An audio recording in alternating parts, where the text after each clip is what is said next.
Coming up on this edition of the Joint Podcast. In the Senate, they can filibuster with a 60-vote majority. Then ultimately it comes down to you need 60 votes to get it passed in the Senate. And then once a budget is passed in the House and in the Senate, then it's sent to the president, and the president can sign it or veto it. And then if he vetoes it, it can be overridden by a two-thirds vote, basically, of the House and the Senate. But we haven't gotten to that point because the House and the Senate can't agree because there's no compromise, no resolution. Well, another thing. At the intersection of logic and truth, this is the logical lawyer, and it's that part. Exploring legal, social, and cultural issues with insight, clarity, and purpose. Truth and logic, sharp and clear. Insight and hope, we bring it here. Where truth meets logic and action.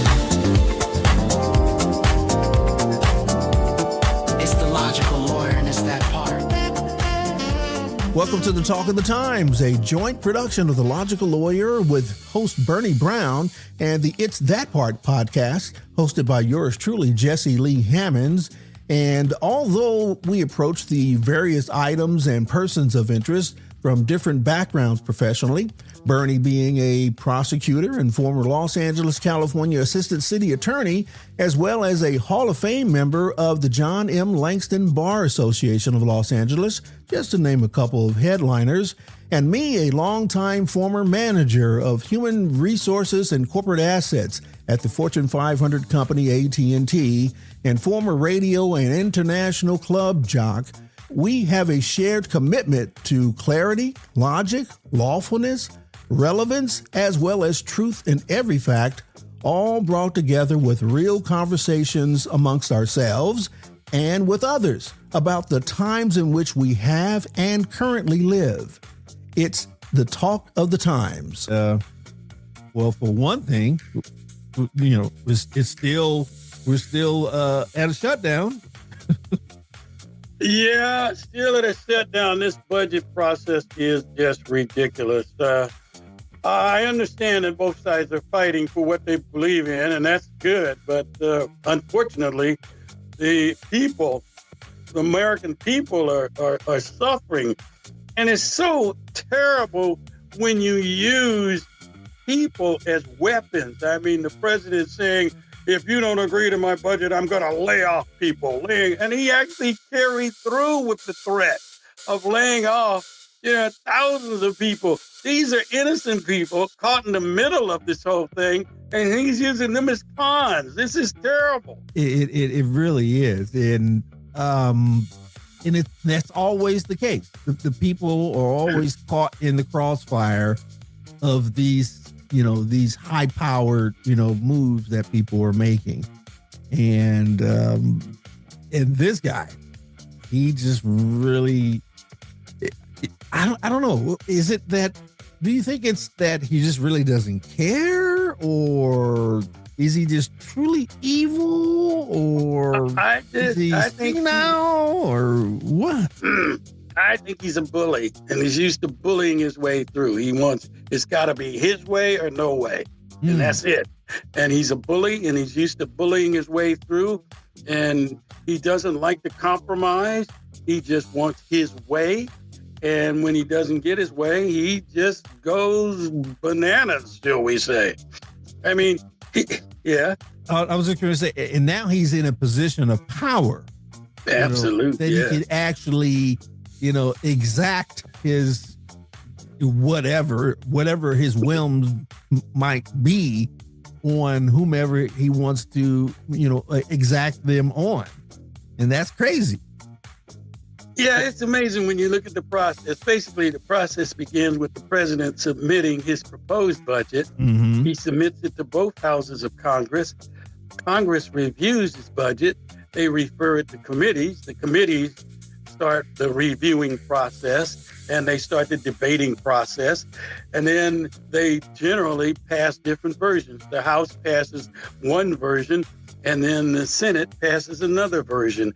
And then they have to come together. They create a conference committee to resolve the differences. And ultimately, you wind up with a budget through compromise. Right.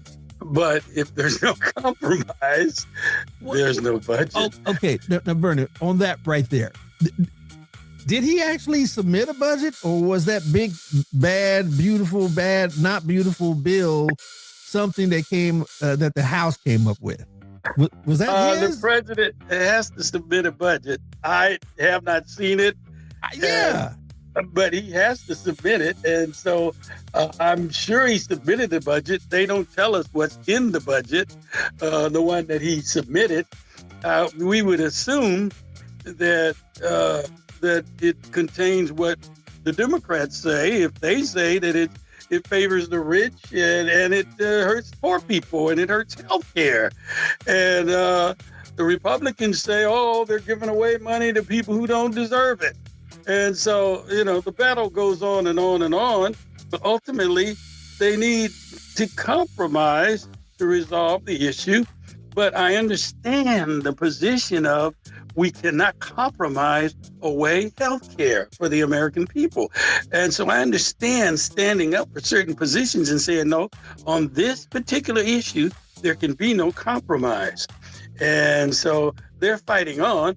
And ultimately, like we said, in the middle are the people who are hurt, who are being laid off. I remember being working for the federal government during a shutdown many, many years ago. Oh, okay. And not getting that check. You're working and you don't get paid. You're okay, like, you're talking that way. Man. Yeah, yes.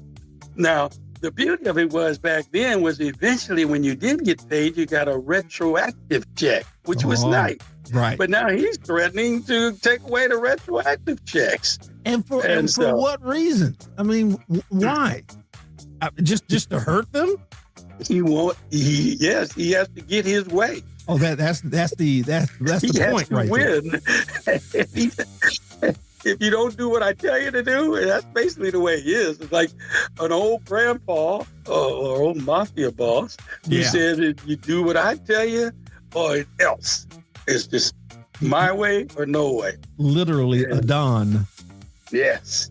And so basically it requires a majority vote in the House of Representatives, and it requires 60 votes in the Senate. Now, ordinarily it's a majority, but because in the Senate, they can filibuster with a 60-vote majority, then ultimately it comes down to you need 60 votes to get it passed in the Senate. And then once a budget is passed in the House and in the Senate, then it's sent to the president, and the president can sign it or veto it.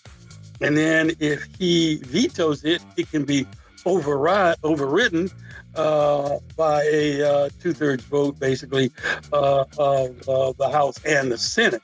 But we haven't gotten to that point because the House and the Senate can't agree because there's no compromise, no resolution.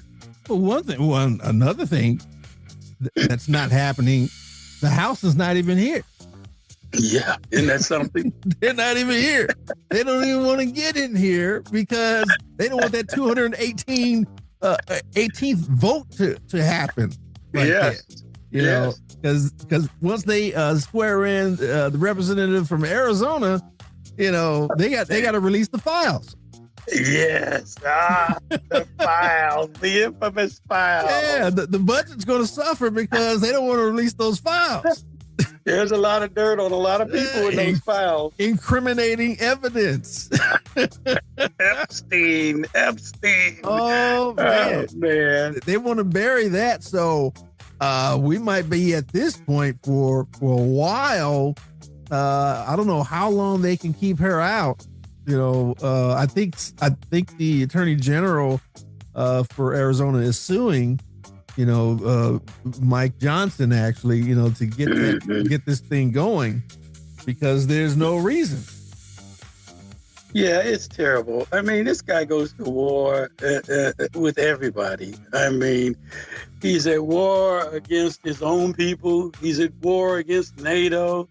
He's at war against our allies. I mean, he's tariffs against your allies, your friends, and oh, they don't pay their fair share, and then they try to define the issue by demonizing the other side when it comes to like Democrats versus Republicans.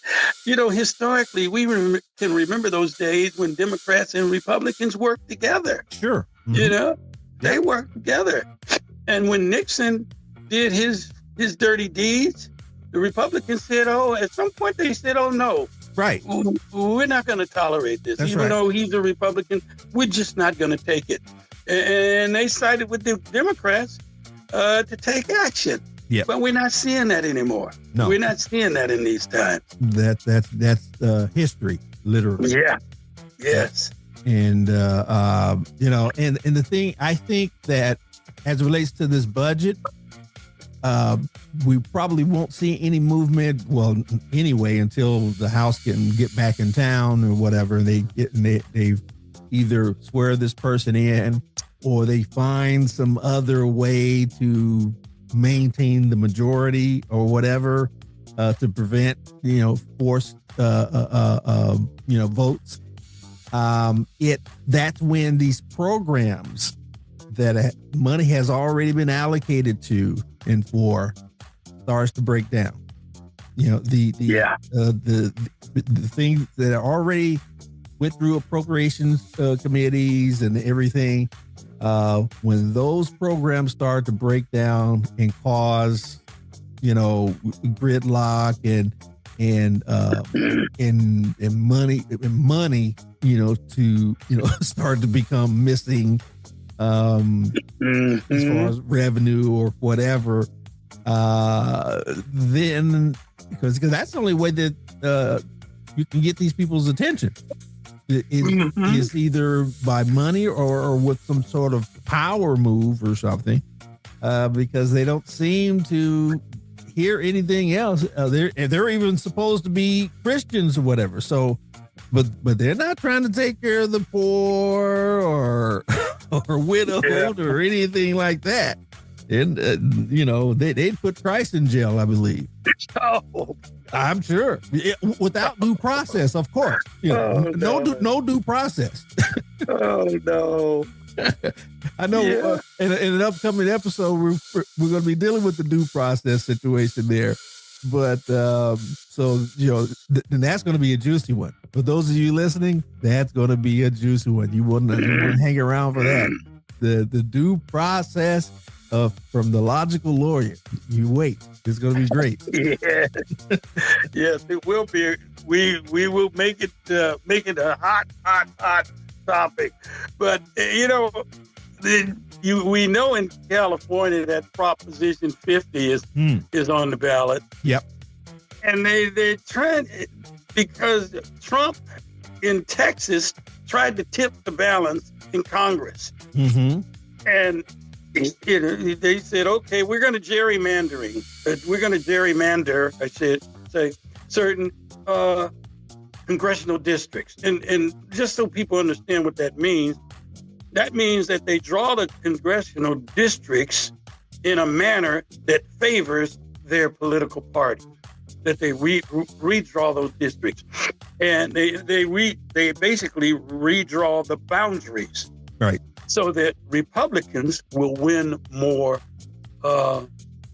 positions in the Congress, will win more senatorial seats, and win more seats in the House of Representatives. And so that creates a position where people, you are basically freezing the voting power of certain demographics, certain people. And so, actually, I have to agree with our Governor Newsom on that one. Mm-hmm. This Prop 50, and at least he put it to the voters to say, wait a minute, if you're going to play unfair, if you're not going to play the game by the rules that will create a situation that more equitably represent all of the people's interests, then we're not going to play that way. And this was in a response to Texas's move, to rig their situation, to reassign congressional districts and everything, and you just chop everything up. What do they call that? Not tracking. I have to look up that term. Gerrymandering? There's the gerrymandering, but when they do that, they either dilute a particular demographic, or they, enlarge one. And, so I think there's a couple different things going on with that Texas situation there. But I agree with you, Governor Newsom, in that move, and hopefully the other ones would follow suit there. I know there's different, restrictions in certain states there, like, New York, for instance, theirs would be delayed until, after 2026 or whatever, if they decided to do that. That's the thing. It certainly can have a snowballing effect. Mm-hmm. And the snowballing effect actually can be, in certain ways, it could be devastating. It remains to be seen. Yeah. California and New York, have such a massive population. And in theory, if both of them redraw their congressional districts, they can really have a powerful influence on the representation in Congress. But the other possible scenario, because it's in certain surveys, it's found that the majority of white people vote in favor of white interests and vote against Black interests and minority interests. There have been surveys that have found that. Now, I don't know about the legitimacy of those surveys, but in theory, if you have a snowballing effect where several states throughout the nation start to gerrymander, the question will be, what will be the ultimate effect? That is, will it result in a situation that diminishes the representation of minorities throughout our nation? And if it does, that would be devastating, because to the extent that you take certain demographics, as you say, minorities, Blacks, Hispanics, or Asians, and to minimize their influence and their power in the government, and you can get to a point where they start to feel isolated and not represented. And if you get to that point, you can certainly get to a point where people become so discouraged that they start taking radical actions. Another interesting dynamic of that is that that voting bloc actually votes against their own interests in many cases there. They're voting in an effort to try to, keep the minorities marginalized or whatever. However, the majority of their voting bloc there are they're affected. That is even so more true. So, especially as it relates to government programs and things of that nature. They're the largest recipient of it, and they're voting against their own best interests. Right. Isn't that amazing? It's amazing. Isn't that amazing? It's really amazing. So, they can continue to gerrymander, but at a certain point, it's going to be for naught. Yeah. I mean, if you already have the majority and you're already, shooting yourself in the foot, then what? Yeah. I think a lot of these people, they feel empowered, but what they don't realize, in my opinion, is that the group that's really benefiting are the rich people. Mm-hmm. I mean, that's the lower class, whether you're white or Black or whatever race you are. Exactly. If you're middle class or lower class, you're not reaping the benefits That's generally. exactly right. I mean, yes, you could group it in zip codes and that sort of thing, because that has, a certain amount of facts there. But to your point, yes, is whether or not you're in, a certain upper percentile or a lower percentile of income, and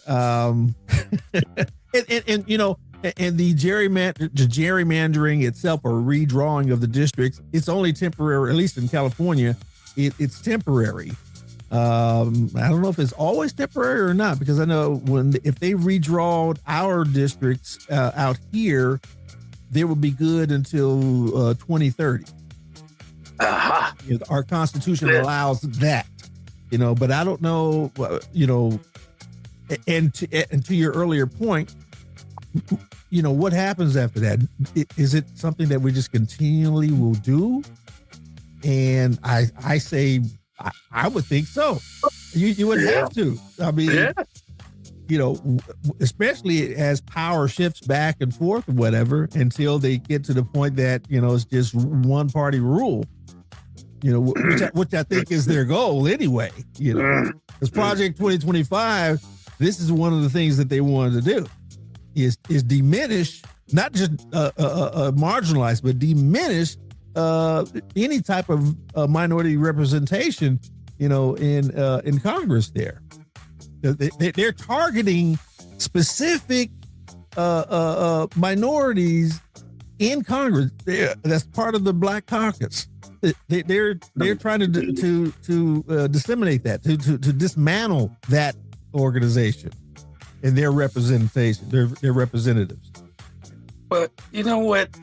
It's a little off subject, but you want to know the main thing that irks me more than anything, drives me crazy. There's a government shutdown. Nobody's getting paid except for Congress. No, that's on point. I was just looking at something. You're on point there, because it's not affecting them. Yeah, is that fair? I mean, if it was money out of their pocket, they'd be looking for a compromise. Now, I've heard, I've read, whatever, certain congressmen or women saying, okay, yeah, they're not taking their pay or whatever. I guess they're calling up accounting and finance and saying, hey, stop my check, or whatever. Yeah. Okay. I doubt that, but perhaps so. Bravo. Bravo. I mean, I'm sure that they're living off interest and dividends anyway. Right. So that's not going to hurt them to not see a check. But for the average GS10 or GS11 or the GS9s and 7s or whatever that are federal workers, that can mean the difference between a mortgage payment or not. Yes, absolutely. I remember when they were on strike years ago. I mean, not on strike, but with budget impasse and no budget and working for the Fed. And I was getting scared. It was when you don't get that check and you don't know how you're going to pay your bills and you can't, feed your family. I remember just being whoa. Which organization were you with back then? Well, I was a research attorney for a United States bankruptcy judge. Oh, okay. I was his research attorney.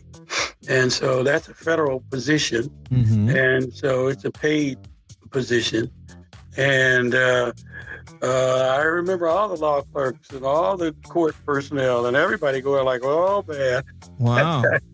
Work it out, please. Figure it out. Work it out. Don't make us starve. And they eventually did, though, right? They eventually did. Right. And we did get that retro check, and that was a nice retro check. I mean, right now, the Senate is made up of 53 Republicans, 45 Democrats, and 2 independents. That's where we're at right now.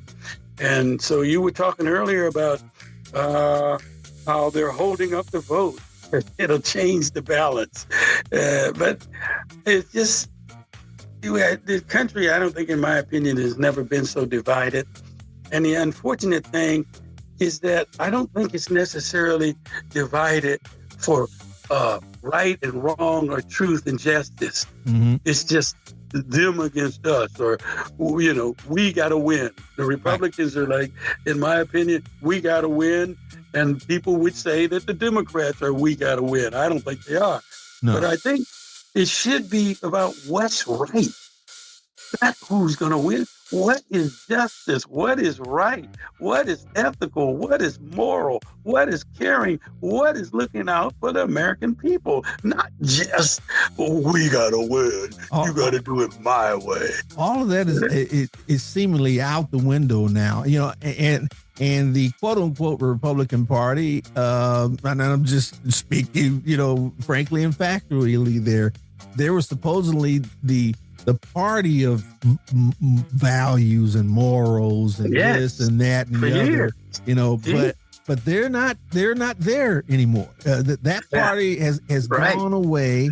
And to your point, yes, it's not even about right or wrong. They can care less, about right or wrong. They certainly can. They just want to win. That's it. It's just power. It's almost as if, they have an opportunity to resurrect the South. The quote unquote South, the Confederacy, I'll just say. Yes. Because, that war was lost, but was it? Or was it's over with, the Civil War was concluded, or was it? Yeah, there we go. You got it. It's that part. Yes, it's that part right there. Right there. Because in 2025, we find ourselves dealing with the same thing right now. The same things. They're trying to squash the gains of Reconstruction and, and rewrite history and take away rights. Well, I heard someone say, or I read somewhere where some very wise person said, well, they want to make America great again, and we want to go back to a time when things were great, good for America. And you say, well, when was that? Right. Was it during slavery? I hope you're not talking about that. I remember saying something like that. Was it when we had a massive discrimination in our nation? Right. Was it that time? You can go on and on and on about when are you talking about? When you had subservient classes, or And you definitely can't be talking to everybody, exactly because that, to your point, that's the case. Like, wait a minute. I don't want to go back to that time. Thus the slogan, I think it was a pretty good slogan or whatever, as far as we're not going back there. But they on the other side, they were saying, we want to take you back. We want to take you. We want to take all that back. I want that 14th Amendment. I want that 15th Amendment. And yes, I want to really, make sure that 13th Amendment is not shared by everybody. Yeah. Yes, and we don't need any kings. No, they want that. They want that, and that's unfortunately that's biblical. The Israel, the children of Israel, they were, begging for a king like everybody else or whatever, and then they got one in Saul, and boy. Yeah.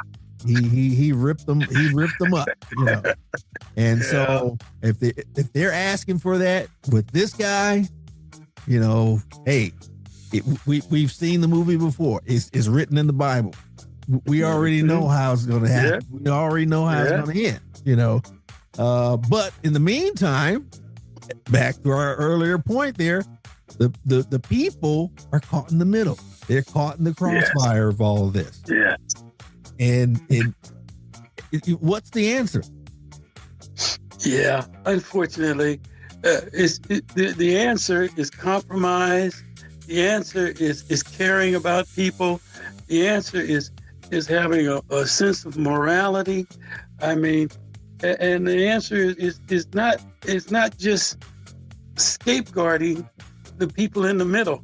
I mean, like you said, the people in the middle is Israel against Hamas. Mm-hmm. All these 60,000 people dead, most of them innocent. the leaders are fighting, and the people in the middle are dying. The Ukraine is a similar situation. Yep.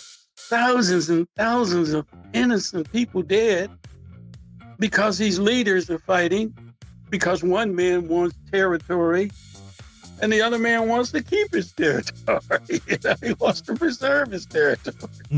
But it's always the innocent people. It's a sovereign country, Yes. Why not try to keep it?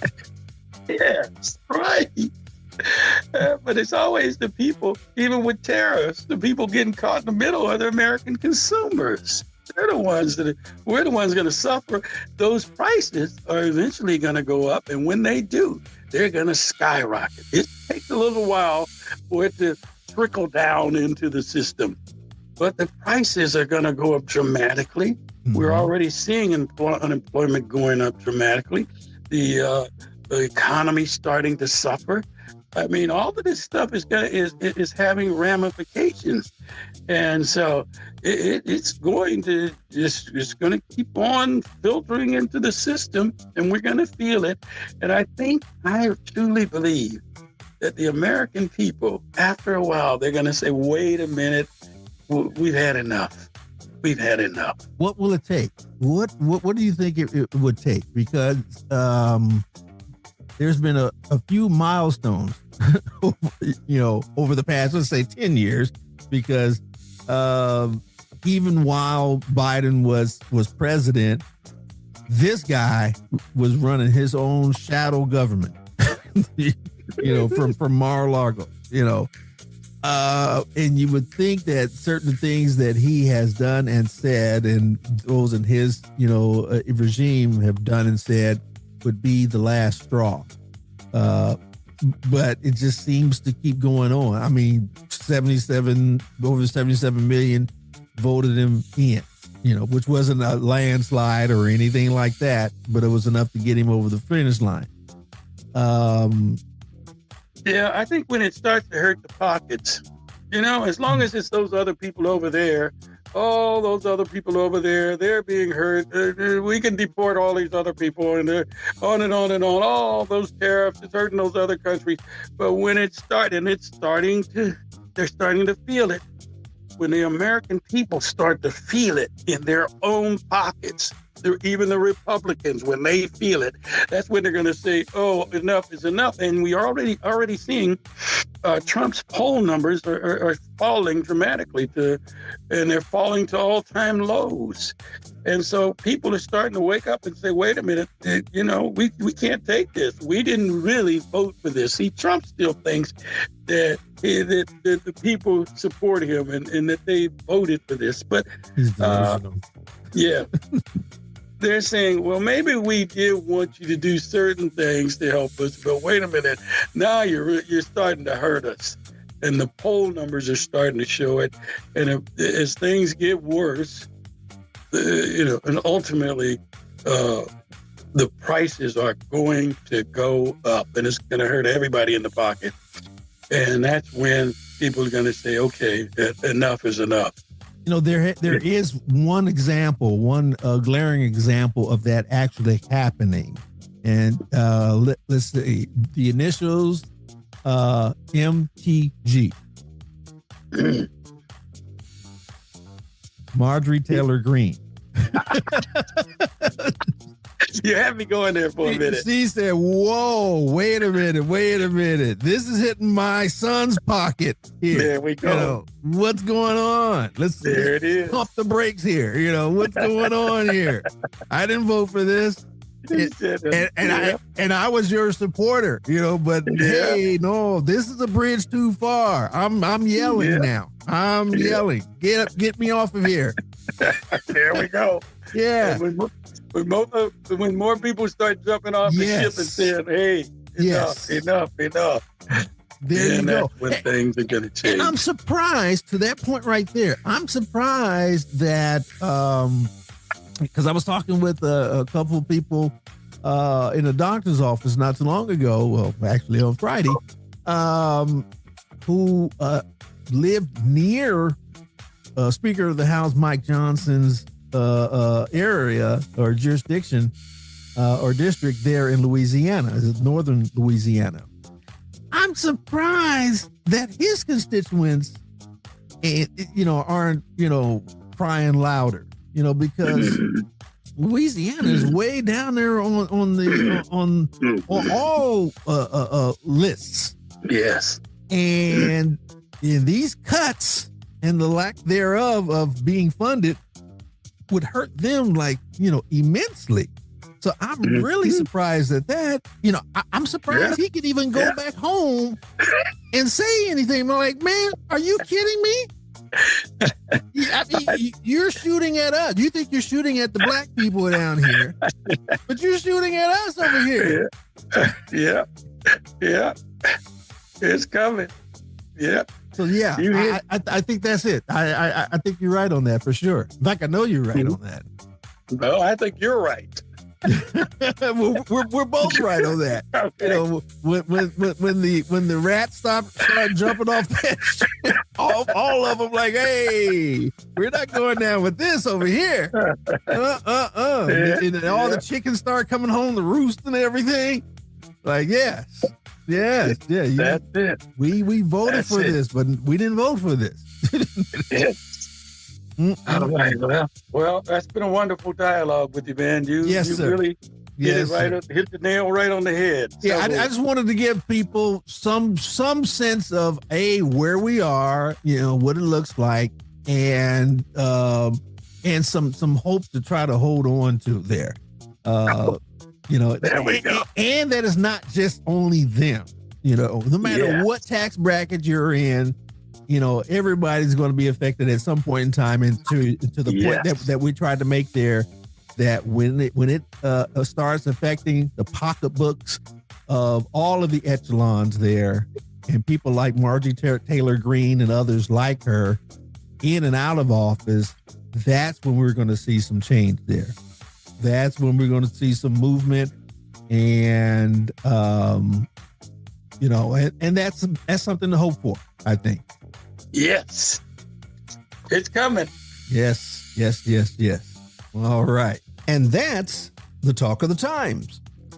On behalf of the co-host Bernie Brown, we thank you for listening, and we hope it compels you into action or triggers some mindful thought about the times in which we live. We also invite you to check out The Logical Lawyer, Bernie Brown, and the It's That Part podcast with yours truly, Jesse Lee Hammonds, wherever you listen to your podcast.